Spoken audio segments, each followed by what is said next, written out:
Bonjour à tous, je suis très heureuse de vous retrouver aujourd'hui pour cette nouvelle vidéo où je vais vous partager un parcours de résilience. Pour présenter rapidement, je m'appelle Anya Tsai, je suis coach en résilience et thérapeute. J'accompagne les victimes de violences sexuelles à se libérer et reprendre le pouvoir sur leur vie. Je suis également présidente et fondatrice de l'association Les Résilientes et auteure d'un livre qui s'appelle L'or de nos cicatrices, se libérer et se reconstruire après des violences sexuelles qui vient de paraître aux éditions First. Aujourd'hui, j'ai le plaisir d'accueillir Philippe, un résilient. Bonjour Philippe, Bonjour Anya, bonjour à tous. merci d'avoir accepté mon invitation. Est-ce que Philippe, tu veux bien te présenter rapidement et nous parler un peu de ton histoire? Oui, bien Merci. sûr, oui. Donc je m'appelle Philippe, je viens cette année d'avoir 50 ans. J'ai connu la violence sexuelle quand j'étais jeune enfant, j'avais 5 ans, la première fois. Ça m'est arrivé quand j'étais chez mes parents. De l'attention portée sur moi par un oncle, un père respectable de famille, si je peux dire, si je peux me permettre. J'ai mis du temps à comprendre, beaucoup de temps. Ceci dit, je ne pouvais pas comprendre. J'étais vraiment très jeune. Ça dura à peu près 4 ans l'histoire, me forçant à faire des caresses. Et là, dans ma tête, ça a basculé. Euh, j'ai rien compris. D'ailleurs, j'ai mis trop longtemps avant de comprendre ce qui m'était véritablement arrivé. Il y avait un geste complètement calculé de sa part, c'est évident. Et puis, assez rapidement, durant ces quelques instants que je n'ai pas de mesure temporelle, c'est pas possible, on est passé à autre chose, à des actes, j'allais dire, voilà, à caractéristiques sexuelles avérées. Donc c'est de D'abord, l'inceste en fait que voilà, tu as c'est de l'inceste. vécu Voilà, et j'ai tout à entendu que fait. ça a duré plusieurs années. Est-ce que Oui. dans ton cas, Philippe, tu avais de l'amnésie traumatique ou pas, comme tu étais très jeune? Non, non, hélas, j'ai pas eu d'amnésie traumatique. Je m'en souviens comme si c'était hier en fait. Voilà. Mmh. J'ai toujours eu les images dans ma tête. Enfin, plus que les images en fait. J'ai tout dans la tête. Les images. euh, je rajouterai des choses qui pour moi sont importantes et je te remercie de m'autoriser à les dire. Je me rappelle des émotions que j'ai ressenties, des larmes que j'ai pleurées, de la douleur physique. Euh, Parce que le corps, il enregistre aussi. Le corps, lui aussi, il a une mémoire. Le cœur n'oublie pas, tu as raison et tu Oui, peux oui. et comment tu t'es sentie en fait, après, ces violences que tu as subies, hein? Alors, il y a eu plusieurs choses, en fait. Durant ces années-là, alors pas tout à fait au début. Les premières fois, c'était toujours, il y avait toujours un aspect un petit peu de, je ne peux pas dire de surprise, mais enfin bon, je ne savais pas si ça allait arriver ou presque. Et puis après, c'est devenu quasiment, pas une routine, mais quasiment, ouais. Et ce qui s'est passé, en fait, l'un des premiers trucs qui m'est arrivé, c'est que je me suis senti dépossédé de mon corps. J'étais dissocié de mon corps. C'était pour moi mon système de défense. Oui, c'était une façon de te Durant, protéger en fait. voilà, C'est ce que ouais, tu ouais, décris, ouais. la dissociation, ça arrive très fréquemment, aux personnes qui ont vécu, des violences sexuelles. Mm. Mmh, et est-ce Voilà. que dans ton cas, tu as pu, est-ce que tu as pu en parler, par exemple, à tes parents? Est-ce que tu as gardé ça pour toi? Comment ça s'est passé? Non, j'ai toujours, j'ai jamais parlé à qui que ce soit. Est-ce que je pouvais trouver quelqu'un de confiance ou quoi que ce soit? Est-ce que moi-même j'en aurais été capable? J'en savais rien. J'en savais rien. Tu étais très, très Si, jeune aussi à l'époque, tu avais oui, entre 5 et 9 ans, c'est ça? Et tu voilà, étais entre 5 et 9 ans. pas Voilà. en âge de comprendre aussi, Non. ce Et qui est arrivé? Mmh. techniquement, pour arriver, j'ai vécu toute ma vie avec ça. Mais pour arriver à comprendre exactement la réalité de ces actes incestueux, il a fallu que j'attende 15 ans, 16 ans, où autour de moi, ou au travers de mon éducation, ou dans mon panorama, effectivement, les questions d'inceste, de viol ont pu être évoquées et j'ai pu assimiler l'idée. Parce que, on va dire, du moment où ça a commencé jusqu'à à peu près cet âge-là, je savais, il y avait quelque chose qui cochait pour moi, il y avait quelque chose qui cochait, mais Mmh. j'arrivais pas à savoir si c'était normal ou pas normal, Mmh. c'était vraiment le bazar. Et je me sentais très seul parce que j'en entendais jamais parler autour de moi, ni à l'école, ni quoi que ce soit. Et puis voilà, et il y avait un sentiment global, mais tout le temps de confusion dans ma tête. Et c'était, voilà, C'était vraiment chaotique. C'était vraiment Négatif. chaotique. Tu C'était vraiment sentais au chaotique. fond de toi qu'il y avait quelque chose qui, comme tu dis, qui clochait, mais tu savais pas qu'est-ce qui était de l'ordre de la normalité, ce qui ne l'était pas, en Non, fait, c'est ça? non. Oui. Parce que là-dessus, dans le milieu dans lequel j'ai grandi, je ne sais pas pour les autres, mais c'était tout ce qui était de l'ordre un petit peu de la sexualité, des relations amoureuses, tout ça, c'était quelque chose qui était tu, qui n'était jamais parlé, qui n'était jamais évoqué. C'est très tabou, tu Alors, veux dire, c'est ça? oui, D'accord. dans la famille où j'ai grandi, oui, c'était ça, oui, c'était très, très tabou.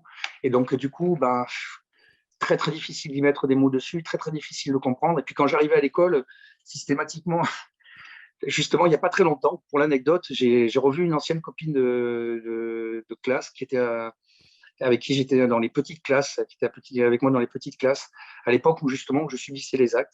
Mais elle m'a dit quelque chose de spontané en me disant, tu sais Philippe, moi je me rappelle de toi, tu étais un très très gentil garçon et tu étais très sombre. Et en fait, c'est exactement ça en fait. C'est exactement ça. Elle a vu très juste. C'est exactement ça. J'essayais de faire comme les autres, j'y arrivais jamais.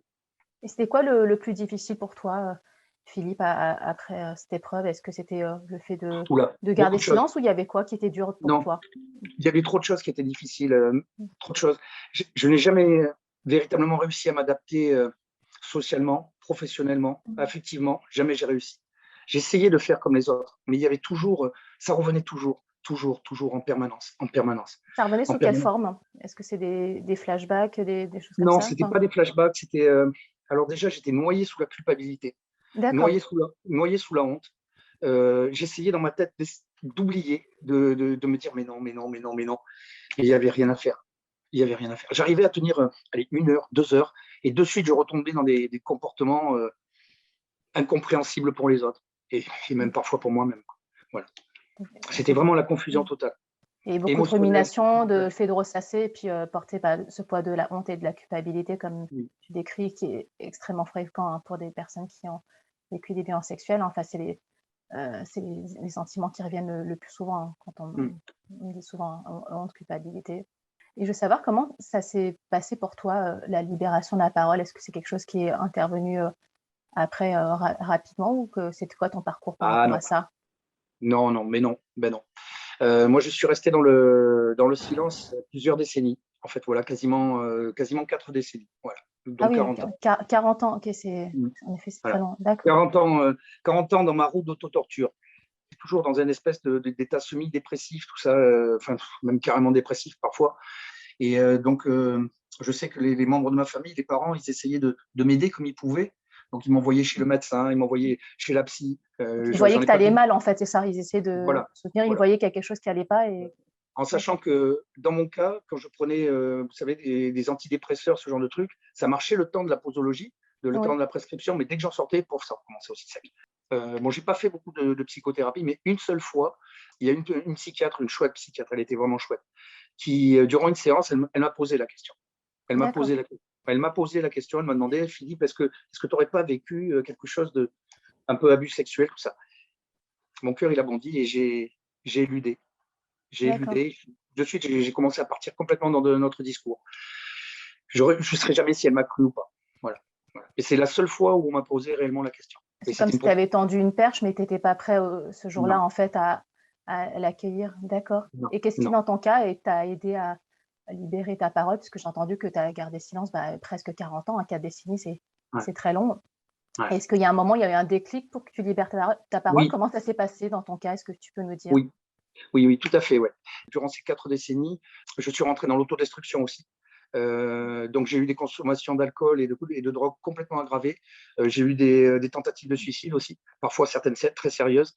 Donc dans un des groupes que je fréquente aujourd'hui, qui est en dehors de tout ça, mais qui s'occupe de ce genre de choses, on a une expression qui dit en avoir marre d'en avoir marre. Voilà. Et Mmh. j'aime beaucoup cette expression. J'étais arrivé à un stade où je me suis dit, qu'est-ce que je fais? J'ai été tué déjà une première fois dans ma vie. Et j'arrive même pas moi à me tuer, mais est-ce que c'est ça ce que je dois faire? C'est pas possible. Et il se trouve que l'année dernière, j'ai perdu un ami. J'en avais pas beaucoup. J'en ai jamais vraiment eu beaucoup, des amis. Et j'en ai perdu un. Il est mort très jeune. Et je me suis dit, je veux pas qu'il soit mort pour rien. Je veux que de là où il soit, il voie que je suis capable de faire quelque chose pour moi. Mmh. Donc je me suis dit, je me décide en fait de me battre aujourd'hui pour ma nature d'homme. Ça, c'est la première forme de mon déclic. Maintenant, la mise en marche, ce qui m'a vraiment encouragé, alors là, je les remercie du fond de mon cœur et je passe que je pense mon temps à les remercier. C'est l'action globale qui a été entreprise depuis quelques années par les femmes. Voilà, c'est Le elles qui m'ont mouvement donné MeToo, tu veux dire, c'est ça, le entre mouvement, autres? et voilà tout ce qui tourne autour de ça. Mmh. Moi, j'ai trouvé ça fabuleux et je trouve ça fabuleux que je fais une petite parenthèse un peu glorieuse pour les femmes qui aujourd'hui montent au créneau, vont se battre au front pour libérer leurs paroles. C'est elles qui m'ont, par leur courage, par leur déterminisme, par leur volonté, je me suis dit, bon sang, si les filles y arrivent, je peux le faire. Je peux le faire. L'heure pour moi, elle est venue de libérer enfin ma parole. Et j'étais convaincu que je ne pourrais pas aller vers un chemin de l'amélioration, de la résilience, si je ne libérais pas à un moment ou à un autre ma parole.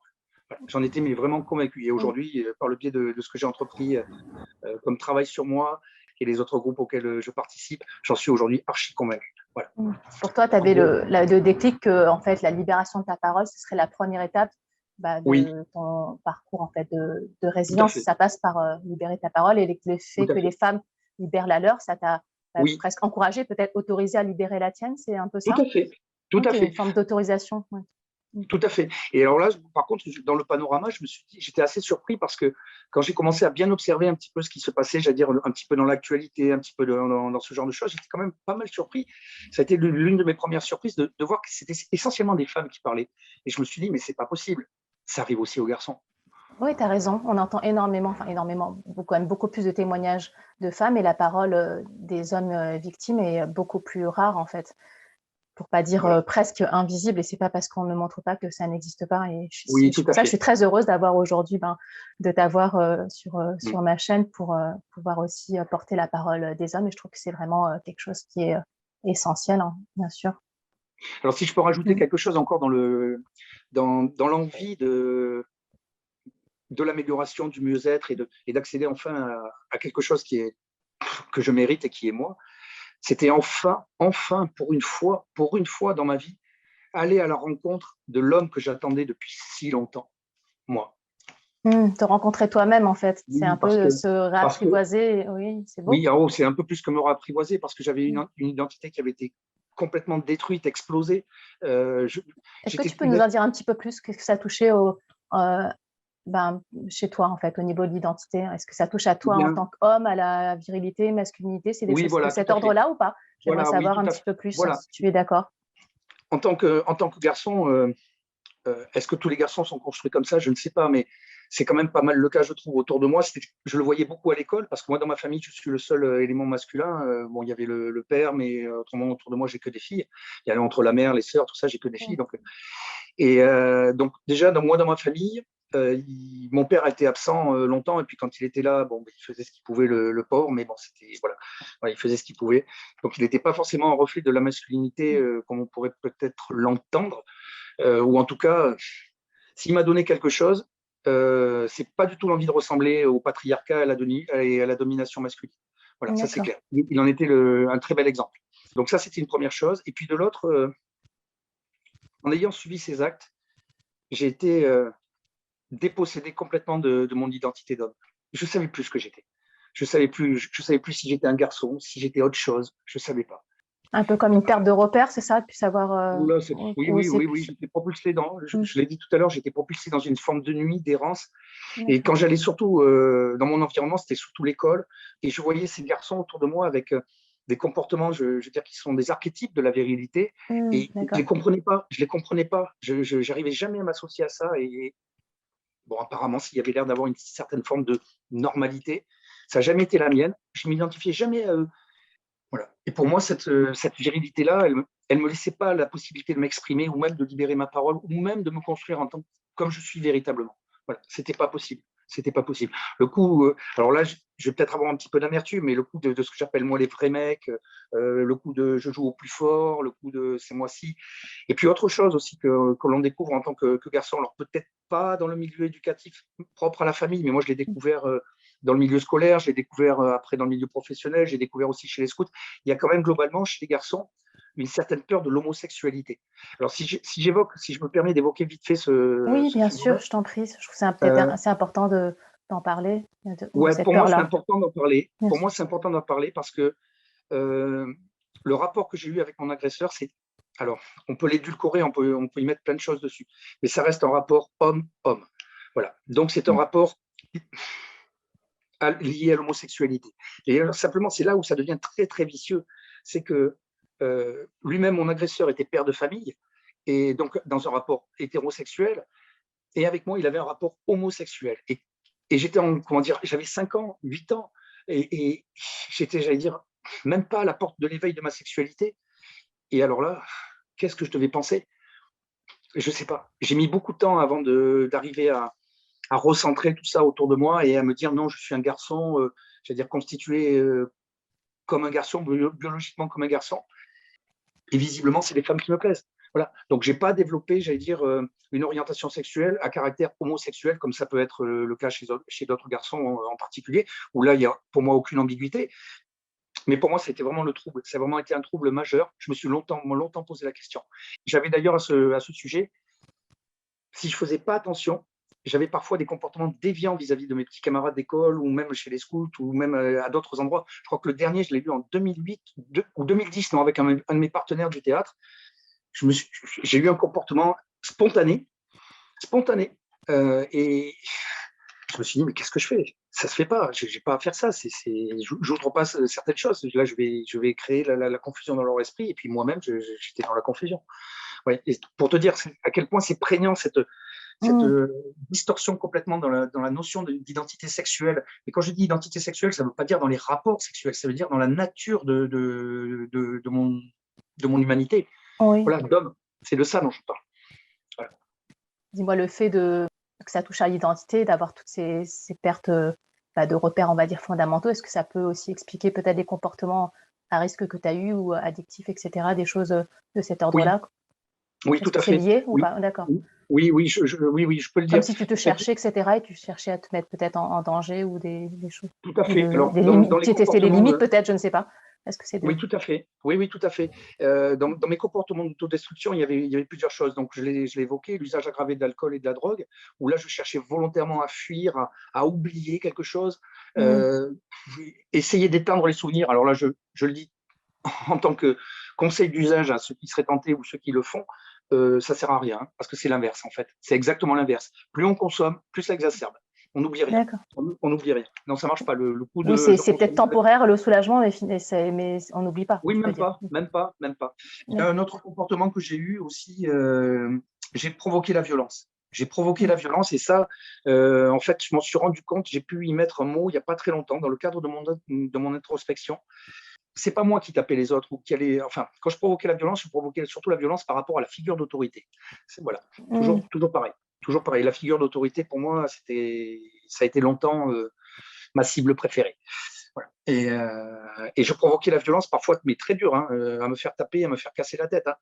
Et tout ce que je voulais, en fait, c'est que, au travers de ça, je pense que le message que je libérais, qui n'était pas verbalisé, c'était regardez-moi, j'existe, et oui, le coupable, c'est moi. Voilà. Je cherchais à exister au travers de ma culpabilité. D'accord. C'est vicieux, mais j'en étais là. Et je veux savoir, Philippe, qu'est-ce qui t'a amené en fait à me contacter et à intégrer mes groupes de parole, mes cercles de parole? Est-ce que tu peux expliquer comment tu as fait pour arriver à moi, on va dire? Voilà. Oui, mais avec plaisir, Ania. Est-ce qu'il y a eu un déclic? Si tu cherchais depuis longtemps, qu'est-ce qui s'est passé en fait? Alors, effectivement, ça fait suite à mon déclic, à mon envie de libérer la parole. Je me suis dit c'est essentiel. Donc, j'étais tout seul dans mon coin. Bon, moi, j'ai toujours tendance à être comme ça. J'ai cette faculté d'apprendre à apprendre et à m'organiser tout seul. C'est comme ça que j'ai survécu jusqu'à maintenant. Ce qui fait quelque part chez moi une force et un acquis fabuleux. Tu étais très autodidacte et autonome en fait. Voilà, ouais, tout à fait. Oui, d'accord. Et en fait, je me suis mis à chercher une association. Je me suis mis à chercher un espace de parole, ni plus ni moins. Alors avec les moyens technologiques du moment, donc Internet beaucoup. Donc j'ai cherché tout ce qui était association au niveau national, au niveau régional, partout. Même l'individuel, même des gens qui prétendaient pouvoir aider les victimes de violences sexuelles. J'ai mis à peu près 15 jours. J'ai surfé pendant 15 jours à coup de 5-6 heures par jour. Ah oui, donc c'est des grosses recherches alors que tu as fait. Oui, j'étais vraiment en motivé, profondeur, ok. Ouais, vraiment motivé. Alors, je suis tombé sur des associations essentielles. J'ai quasiment pas trouvé d'association pour les hommes, je le dis de suite. Donc, il est arrivé un moment où j'étais mais j'ai commencé un peu à perdre espoir. Voilà, j'ai commencé à perdre un peu espoir, et puis je me suis dit, allez, c'est pas grave, je vais carrément contacter les associations des filles. C'est ce que j'ai fait. Donc, la plupart ne m'ont pas répondu. Il y en a quelques-unes qui m'ont répondu. J'ai gardé les mails en souvenir parce que je me suis dit, waouh, pour des gens qui aident les victimes de violences sexuelles, ça a été dur. Ça a été dur. Voilà, c'était dur. Et puis, bon, tu as été parmi la liste des associations qui apparaissaient sur la toile. Bon, moi, j'avais lu surtout le mot résilient. Oui, c'est vrai, c'est au féminin, tu as raison. Parce qu'avant de proposer aux hommes, c'est d'abord Voilà. des groupes de parole femmes, d'où le nom féminin, c'est vrai. Voilà. Ouais. Et bon, je m'étais dit, bon, j'ai pas. Est-ce que c'est qu'un frein ou pas d'ailleurs? Je me pose la question comme tu es un homme. Est-ce que c'est un Pas du frein tout. pour me contacter si c'est un nom de femme ou pas? Est-ce que Non, alors, ça... non, pas. Moi, au point où j'en étais, c'était plus un frein. Hein. J'avais C'est plus un transcendé frein, ok. Non, voilà, moi, au point où j'en étais, c'était plus du tout un frein que j'avais décidé. Comme j'ai pas trouvé d'association pour les garçons, je me suis dit, ben, je vais carrément contacter les associations pour les filles. On verra bien. S'il faut, je mettrai une perruque, c'est pas grave. Hein. Ah. Non, je dis Ça peut être n'importe une quoi. option, hein, ça peut être une option. C'est pas une option pour ces deux. Mais quand même en arriver là. Et donc, je sais que je t'avais envoyé un mail. Je crois que je te l'avais envoyé un vendredi. Et bon, genre, je sais que je le dis en toute humilité, mais je crois qu'on l'avait déjà évoqué, toi et moi, de côté, bien que tu ne m'en as jamais tenu grief. Je sais que les mails que je commençais à envoyer, je vais dire en fin de mes recherches, ils commençaient à être un petit peu acerbes. Donc moi, Voilà. j'étais en fin, c'est ça? Voilà, toi, tu étais en fin. J'étais dans les mails de fin. Voilà, tu étais en fin. Je n'ai pas cherché sur toi un peu plus à l'époque. C'était noyé dans la masse. Franchement, c'était noyé dans la masse. Et puis voilà. Donc, je t'avais contacté un vendredi, mais parmi tout ce que j'envoyais comme mail. Et puis bon, je sais que le lundi matin est arrivé, j'avais toujours aucune réponse de nulle part. Donc, tu as reçu ma réponse à un moment quand même, non? Donc voilà, donc c'était un lundi matin, je m'en rappellerai toujours, c'était un lundi matin, je prenais mon café et j'ai pété un câble. Je me suis mis à pleurer tout seul dans mon coin, je me suis dit vraiment, je ne sais pas comment je pleurais véritablement. Et à 11h, qu'est-ce que je vois sur ma boîte mail? Madame Ania qui me répond. Oh là là là là là là.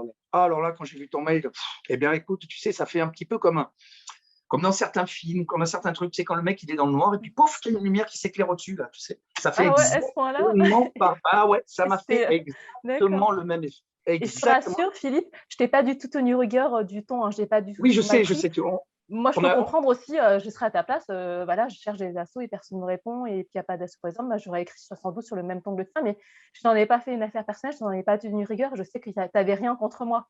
Donc, non, mais non, je t'ai répondu, on va dire, voilà, je t'en tiens, il n'y a pas de souci pour moi. Non, mais je sais, il n'y en a jamais eu. Ouais. Donc, je sais que ce jour-là, c'était un lundi matin, à 11h, tu m'as répondu. Le mail, il est arrivé vers 11h. Tout ça, quand j'ai vu ton mail, j'étais là, ah ouais, génial. Surtout que ton mail il était vraiment très, très motivant, voilà, où tu me questionnais un petit peu sur mon histoire, sur ci, sur là. Et puis voilà, puis je t'ai répondu. Et puis, je crois que dans les heures qui ont suivi ou le lendemain, tu m'as toi aussi répondu et offert la possibilité de venir assister au premier groupe de parole voilà, qui suivait. Alors là, je crois que j'ai pleuré de joie, je sais plus quoi, mais j'en ai vraiment pleuré. J'étais vraiment très, très heureux et je le suis toujours. Merci pour ta confiance, parce que c'est vrai que je suis contente d'avoir des participantes femmes, d'où non les résilientes, mais je suis très contente de pouvoir le proposer aux hommes, et même j'accueille aussi des personnes qui sont transgenres. Voilà, je tiens à préciser, parce que pour moi, c'est pas une question de genre homme-femme ou personnes trans. En fait, c'est bien au-delà de ça, hein, les violences sexuelles, c'est au-delà du genre. Moi, je trouve que ça touche à l'identité, nous en tant qu'être humain, ça touche à notre dignité humaine, en fait. Donc c'est plus une question de sexe pour moi. Oui, tout à fait. Mais pour moi, c'est exactement la même chose, Ania. Quand il s'agit de la vie d'un être humain, moi, peu importe si c'est un homme, une femme, ou voilà, tout à fait. Pour moi, c'est une question de vie. Voilà. On est des êtres humains. Voilà, on est des êtres humains. Chacun de nous, on mérite le meilleur dans notre vie. On mérite d'être considéré avec de la dignité, du respect, et qu'on soit, peu importe notre sexe. Hein. Ouais. D'accord. Et est-ce que tu peux me dire, Philippe, qu'est-ce que ça t'a apporté dans ton parcours de participer à mes cercles de parole? Donc, c'est les cercles que j'anime en visio, voilà, parce que ça n'était pas sur Paris. Mais est-ce que tu peux me dire un petit peu, voilà, qu'est-ce que ça t'apporte dans ton parcours de résilience, si tu es d'accord pour partager? Alors, donc, je vais m'astreindre au résumé, hein, parce qu'autrement, je pourrais, rien qu'avec ça aussi, en parler pendant des heures et des heures. Je t'inviterai à une autre interview, alors on parlera voilà. Que de ça. Voilà, ça c'est sûr. Mais alors, déjà, en premier lieu, enfin, un endroit où j'allais pouvoir parler librement, pouvoir enfin dire, ben voilà, ben moi, il m'est arrivé ça. Voilà, déjà d'entrée. Pour moi, c'était une révolution. C'était une révolution. J'avais jamais fait ça de ma vie. Jamais, jamais fait ça de ma vie. C'était la première fois où j'allais enfin pouvoir verbaliser, sortir ces mots et tous ces trucs de moi, mais devant toi, devant les autres membres du groupe, pour de vrai, pour de vrai, pour de vrai. Et ça n'a pas de prix. Ça C'est une n'a forme pas de prix. de libération alors, c'est ça? Oh, OK, c'est même pas une forme, c'est pas une forme, c'est carrément une libération avec L majuscule, tu peux le dire, et puis même tout d'accord. le monde majuscule, bien sûr. Mmh. Alors ça, c'était ça là en premier lieu, un fait de pouvoir parler sans crainte, un endroit où je me suis dit, mais je vais pas avoir peur, Mmh. je vais pas redouter l'incompréhension, parce que autour de moi, je vais avoir des gens qui, eh ben, ils connaissent aussi. Voilà, un lieu où il n'y avait pas de jugement, un lieu où il y avait de l'écoute, un lieu où il y avait de la bienveillance, Mmh. un lieu où il y avait du partage, de l'échange, des gens comme moi. Putain, alors Ouais, voilà, du coup, je me merci de suis rappeler, parce que c'est vrai que c'est le cadre que je pose, hein, quand j'anime les cercles de parole, hein, comme tu dis, bah, avec voilà, de la bienveillance, du respect, de l'écoute, du non-jugement, voilà, de respecter les croyances de chacun, chacune. Un temps de parole qui est proposé aussi à chaque personne. Pour moi, c'est très important de poser ce cadre-là. Oui. Mm. ah ouais, mais c'est ça qui est génial, dans les résilientes, dans ton asso, enfin, maintenant dans notre groupe et notre communauté, si tu permets, j'emploie le mot «notre», hein, Agnès, si tu me Oui, le parce que permets. c'est vrai que c'est une communauté, tu as raison, c'est comme une grande famille pour moi. Ouais, et C'est beh, une voilà, c'est famille de exact. résilients et de résilientes. C'est pour ça que je préfère dire communauté, mais même c'est une famille en fait, je dirais, une nouvelle Beh, tout famille. à fait. Je Beh, sais tout pas à si fait, tu Agnès. partages comme moi, mais moi j'appelle ça une Et puis, mais famille. justement, je voulais un petit peu finir mon petit résumé avec ça. Il se trouve que j'ai rencontré des personnes et que je continue à rencontrer des personnes, mais alors vraiment magnifiques, vraiment magnifiques. Donc ça t'a permis de Euh, faire des rencontres alors, oh de là, participer oui. à Et des puis, cercles de parole, OK. ouais, et aujourd'hui, je pense que je vais terminer plus ou moins avec ça sur ce que m'apportent les groupes de parole. Non seulement, je pense qu'aujourd'hui, je me suis fait de véritables amis. J'en suis mais Mmh. tellement heureux, tellement heureux. Et je vais même plus loin, puisque tu emploies le mot famille. Eh bien, moi, je le dis carrément, je le dis haut et fort. Pour moi, le vrai visage de ma famille, c'est tous ces gens-là. Oh, c'est beau, ça me touche, et tu sais à quel C'est point le vrai je visage suis de ma heureuse famille. de t'accueillir C'est le vrai parmi visage nous. de ma famille. Parce C'est que eux. j'estime que chacun, chacune, par nos parcours, nos partages, en fait, on enrichit le groupe. Et moi, je Tout suis à fait. ravie, Philippe, de t'accueillir au sein de cette belle famille, parce que tu nous enrichis énormément, en fait. Comme toi, tu Tout à reçois du groupe, mais on reçoit beaucoup de toi, en fait. C'est vraiment ça, c'est un échange. On donne, fait. C'est ça. on reçoit, on donne. Et pour moi, il y a une interaction qui se fait. Et dans une famille bienveillante, soutenante, en fait, et qui nous encourage à aller vers le meilleur de nous-mêmes, et une famille qui avance dans la même direction, en fait, Tout à fait. dans Tout à fait. voilà, un but commun qui est un mieux-être dans sa vie. Et Mm.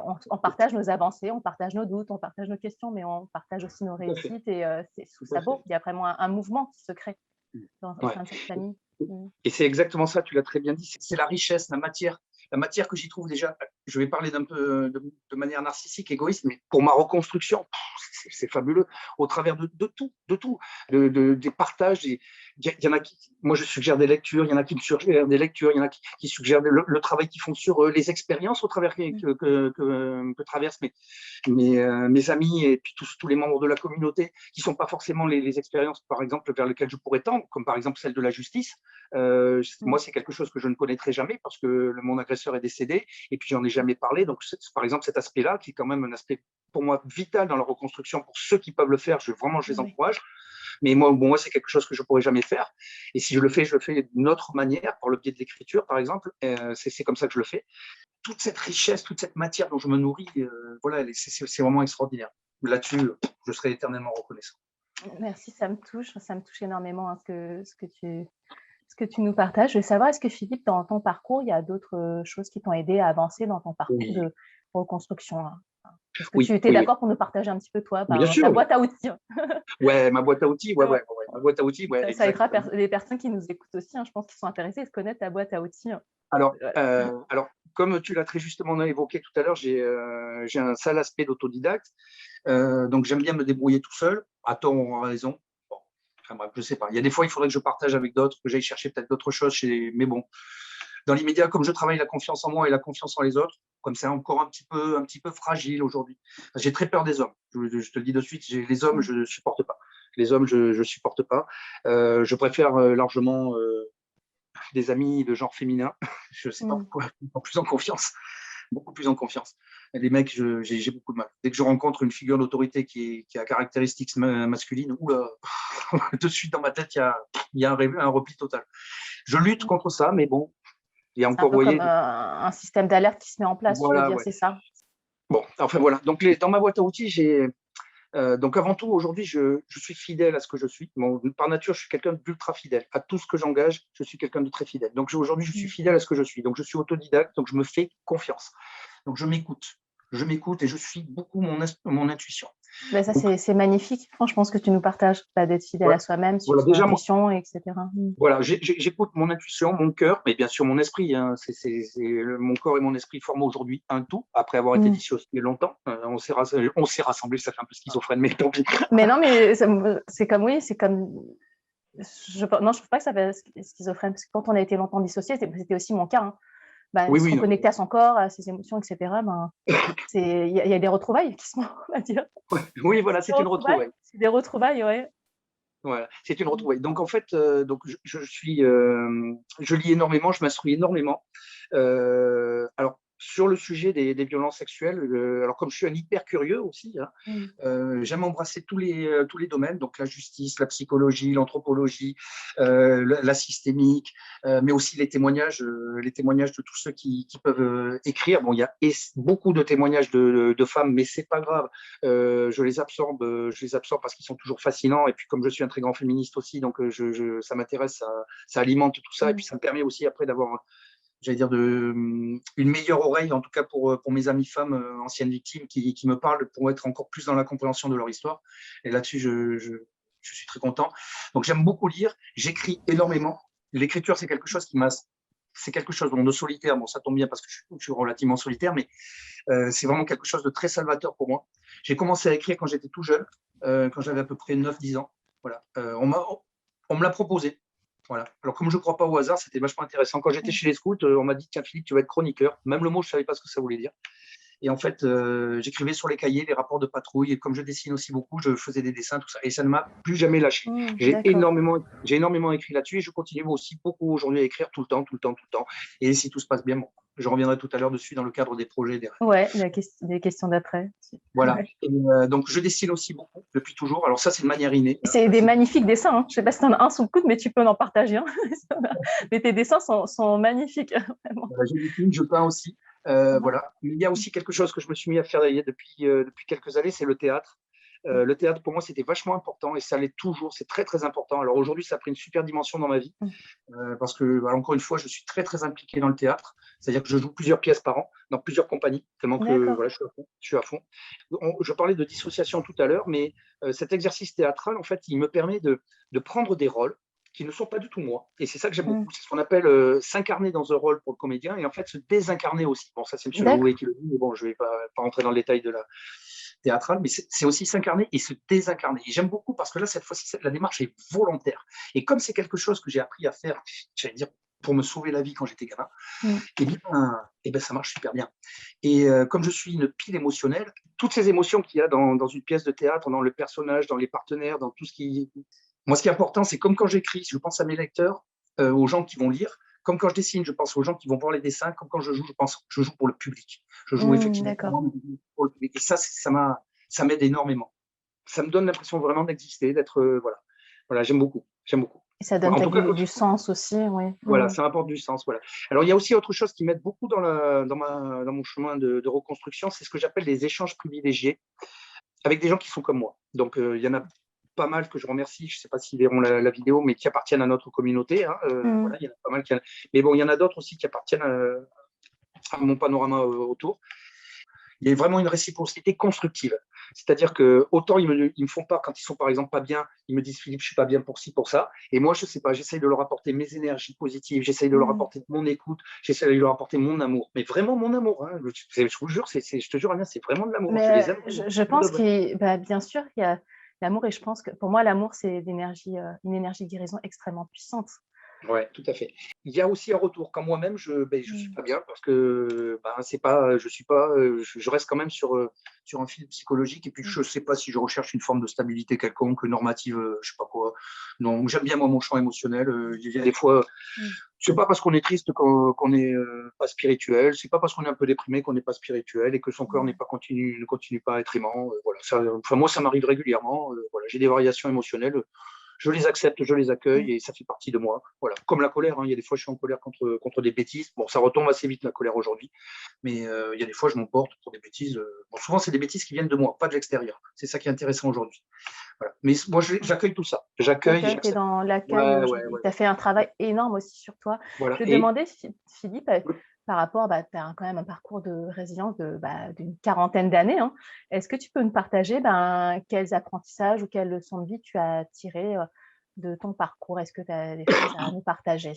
ah oui, oui, oui, oui, oui. Est-ce que tu veux bien Alors, nous partager tes oui, apprentissages bien sûr, bah, au point où sur on ton en est. parcours de résilience? Au point où on en Les est. leçons de vie, voilà. Quelles sont les leçons de vie de Alors, ton avant parcours de résilience? d'abord, ouais, ouais, ouais, je vais y venir de suite sur les leçons de vie, elles sont très chouettes, je vais les résumer aussi. Juste comme ça, sur ce que j'ai appris sur moi dans mon parcours de Oui. résilience, mais en fait, tout, tout, tout, tout. Et ce que je suis enfin en train d'apprendre, parce que je suis dans la phase de découverte de ce que je suis et Mmh. d'appréciation aussi de ce que je suis. J'apprécie, je commence et ouais, à me découvrir véritablement. Et je le fais en fait aujourd'hui, ça grâce à la méditation que je pratique énormément. Là aussi, ça appartient à ma boîte à outils. Mmh. Ouais, ouais, la méditation, c'est mon quotidien. J'ai appris à développer ma conscience, la tolérance envers moi, la gratitude aussi envers moi. Mmh. Je ne me blâme plus. Donc ça, c'est des choses que j'ai appris sur moi dans mon parcours de résilience et que je mets en application tous les jours. Je me sens de moins en moins pollué par les artifices que j'ai pu fabriquer, les peurs que j'ai eues pendant très très longtemps.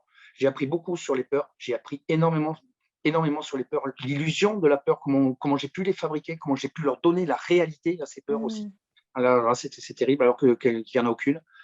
Donc ça, c'est pour les choses un petit peu que j'ai appris vite fait sur moi dans mon parcours de Et résilience. c'est déjà énorme, hein, d'avoir appris tout Voilà. ça. Il y a beaucoup de personnes Voilà. qui n'en Mais sont même pas encore là. mais j'en suis très heureux. Et alors là, je vais encore faire mon narcissique, mon égoïste, mais je me remercie et j'en suis très heureux. Voilà. Et j'en Et suis tu as très. bien raison, parce que s'il y a une personne à remercier, j'avais fait une vidéo dessus, la personne la plus importante à remercier dans son parcours, c'est bien soi-même, parce que Voilà. voilà, c'est toi qui choisis d'avancer, c'est toi qui te mets en mouvement et qui fait les choses pour avancer coûte que coûte, hein, malgré l'épreuve, et avancer vers un mieux-être dans ta vie. Tout à Est-ce fait. que tu as Alors, d'autres leçons de vie que tu aimerais nous partager? ouais, ouais. Alors, je vais les résumer parce que des leçons de vie, en fait, je pourrais en écrire tous les jours au moins deux ou trois. J'ai ma place dans ce monde. J'ai ma Mmh. place dans ce monde et elle est très belle. Voilà. Ça, c'est l'une des premières leçons. Tous les jours, je me le répète. L'une des deuxièmes leçons qui, pour moi, elle est aussi dans mon quotidien et je vais vite, je vais la développer un tout petit peu, c'est que quoi qu'il me soit arrivé par le passé et quoi qui m'arrive désormais, ce sera ici et maintenant dans l'acceptation, dans l'accueil, dans l'apprentissage. Et je n'ai qu'un seul chemin, c'est celui de grandir.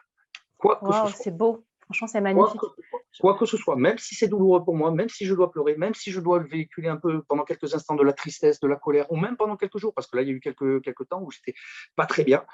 Mais peu importe, aujourd'hui, face à toi, face à ceux peut-être qui regarderont, je le dis, je m'en sors encore une fois, grandi, j'ai appris, je l'ai accueilli, je l'ai accepté. Et vraiment, c'est. Voilà. Et du coup, dans cette vie aujourd'hui, comme je me valorise tous mes acquis, toutes mes ressources, je me sens très très riche. Et pourquoi je me sens très très riche? Alors là, je me permets, Ania, de faire un petit pont avec le titre de ton ouvrage, qui Mmh. s'appelle L'or de nos cicatrices, et j'aime beaucoup. Je Alors vais le moi, j'ai fait. montrer. Il est là. Voilà, On voilà, livre l'or de nos cicatrices. voilà, voilà. Alors toi, tu l'as écrit, mais tu l'as écrit. Enfin bon, bref. Donc je termine pour mon allégorie. Je crois que je l'avais cité déjà une fois dans un groupe de parole, mais moi je l'aime beaucoup en fait. Et donc effectivement, moi j'ai le corps et j'ai l'âme couverts de cicatrices. Mmh. Alors, comme je suis en train d'exploiter ce filon, eh ben, écoutez, je suis très très riche. Je suis. Tes cicatrices, elles sont en or, elles sont sublimées, hein, bien sûr. Et Ah oui, non, c'est pas de l'or, non, c'est pas de l'or, non, effectivement. Mais c'est c'est encore mieux. c'est C'est de encore l'or mieux. alchimique, hein, je veux dire. Voilà, c'est de Voilà. l'or Donc, alchimique. on peut dire aussi ceci que, par exemple, euh, le bonheur, ce que l'on appelle le bonheur, ce qui est pour moi un terme abstrait, parce qu'on peut y mettre chacun sa propre définition. Moi, ce qui correspond moi à mon bonheur à moi, bah, il m'est pas tombé dessus en fait. Il était là, mais je le voyais pas. Je le voyais Mmh. pas. Je ne le voyais pas. Et là aujourd'hui, comme j'apprends à m'aimer, comme j'apprends à aimer les autres, et que j'œuvre uniquement dans ce sens. J'œuvre uniquement dans ce sens. Bon, il y a plein de choses autour, mais c'est des choses pour moi accessoires, des choses matérielles, tout genre il faut se lever, il faut manger, il faut les faire vivre le monde, tout ce genre de trucs. Mais pour moi, ça, c'est vraiment secondaire. Voilà. Le monde, en fait, il n'a pas changé. C'est mon expérience du monde qui a changé, ma vision du monde qui a changé. C'est toi, tu t'es changé de l'intérieur et du coup, ton monde extérieur a changé et ta perception a changé. Et c'est ça le plus gros du travail, le travail de transformation intérieure et j'appelle voyage alchimique. Voilà. Et ce que j'aime bien dans ce travail-là, c'est que ça correspond tout à fait à ce que je suis. C'est-à-dire que dans ma vie, je n'ai qu'une seule certitude, c'est d'être dans le doute. Je veux dire que mon avis, il est toujours provisoire. Je ne cherche jamais à avoir raison. Je suis, au sens étymologique du terme, un véritable idiot, c'est-à-dire celui qui s'émerveille de tout. Voilà, c'est le sens étymologique du mot idiot, et pas ce qu'on peut en faire après par un autre usage. Donc j'aime beaucoup ce mot. Vous pouvez me traiter d'idiot, ce sera avec plaisir. Si on s'émerveiller, je trouve ça beau. Et d'ailleurs, est-ce que tu peux nous partager un peu d'émerveillement? Est-ce que tu peux nous dire, Philippe, quels sont tes rêves et tes projets? Ah oui, bien sûr, oui, oui. Alors moi, j'ai beaucoup de projets et je pourrais dire que des rêves, j'en ai un peu moins. Alors, pourquoi je dis que des rêves, j'en ai un peu moins? Parce que pour moi, du rêve, quand je dis rêve, il y a quand même un petit côté un petit peu immatériel, un petit peu de l'ordre de la création, un petit peu, je me permets un petit peu, vous voyez, je situe moi-même au-dessus. Après, les projets, aujourd'hui, il n'y a rien qui me semble infaisable ou inaccessible. Donc, des projets, ouais, j'en ai plusieurs. Donc, j'ai des projets à très court terme. Donc, là, j'ai fini une partie de ma formation donc en programmation neurolinguistique. Là, actuellement, je finis une formation en tant qu'énergéticien. Et je pense que d'ici la rentrée, je serai en formation pour étant hypnothérapeute. Voilà. Pas n'importe laquelle. Plein de nouvelles compétences. Voilà. Et ces compétences, en fait, je cherche à les mettre au service des autres. Oui, pour une contribution auprès des autres. Voilà, c'est surtout ça. Je veux, si tu veux, avoir ce cadre-là que, j'allais dire, la plupart des gens puissent comprendre et voir et assimiler comme étant quelque chose de connu chez eux. Surtout ça. Voilà. Super, c'est beau. En parlant d'apport aux autres et contributions, parce que voilà, ça s'est passé tellement vite, cette interview ensemble, et je vais demander, Philippe, pour conclure, est-ce que tu as un message à transmettre aux personnes qui nous regardent, voilà, aux hommes et aux femmes qui passent par ces épreuves aussi? Est-ce que tu as un message à leur dire, et les personnes qui sont peut-être encore dans la solitude, la souffrance, l'isolement, des choses comme ça, est-ce que tu as un message à leur communiquer?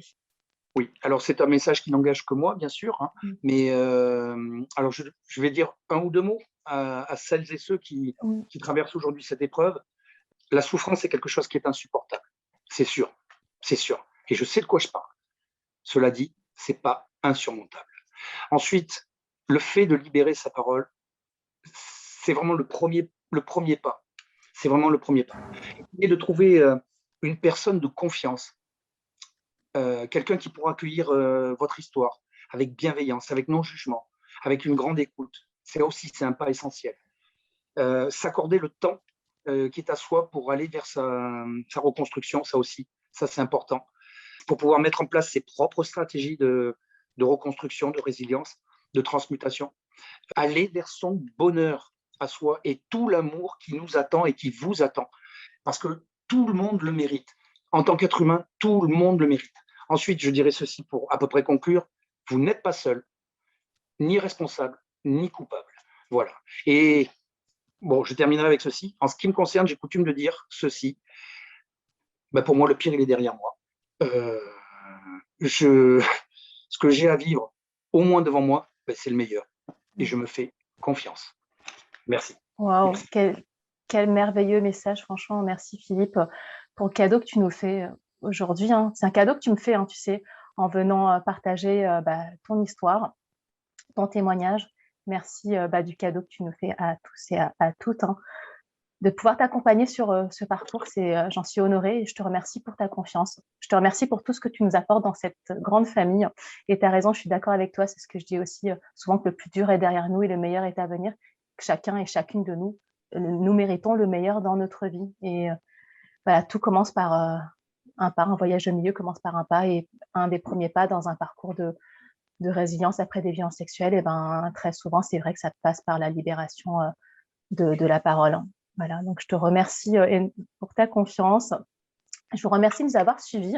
Et voilà, n'hésitez pas à partager cette vidéo autour de vous, parce qu'il y a énormément de personnes en fait, qui recherchent encore des clés pour avancer dans leur parcours, se libérer et se reconstruire. Donc, n'hésitez pas à partager. Voilà, mettez un petit pouce en l'air pour encourager mon travail.